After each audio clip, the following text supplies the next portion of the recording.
think the message that I want to give, just to reiterate, I think if each individual would take a moment to step outside of their comfort zone, and you can do that in a lot of ways. You can, like Sister said, you can be in a coffee shop and say hi to a stranger and say anything to spark up a conversation, or you can pay it forward. Like, you're in a coffee shop, you can step up and say, let me buy that cup of coffee for you. Those are really simple things to do, but it opens up the world to other people.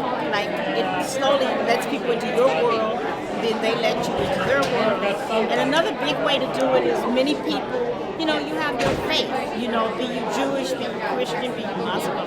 If you step outside of your comfort zone and consider, like, visiting another church, learning about another faith, and it doesn't mean you need to convert, it just means you want to learn a little more about other people, because I think we get to know people through their faith. I think that is really important. We get to find out how much we have in common rather than how different we are.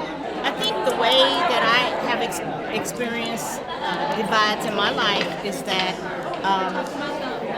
being a person of color, I have experienced overt racism.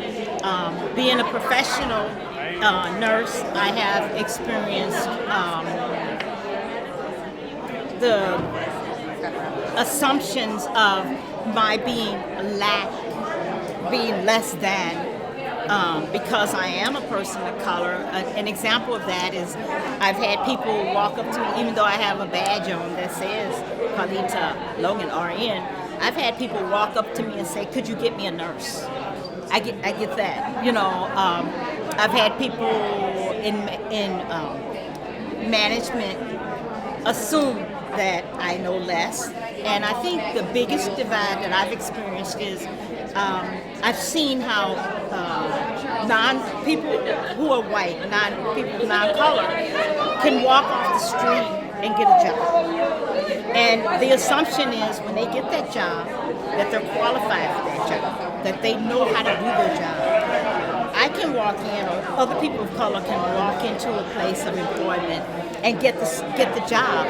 But for me, I had to reprove every day that I didn't forget the knowledge that I had attained the night before.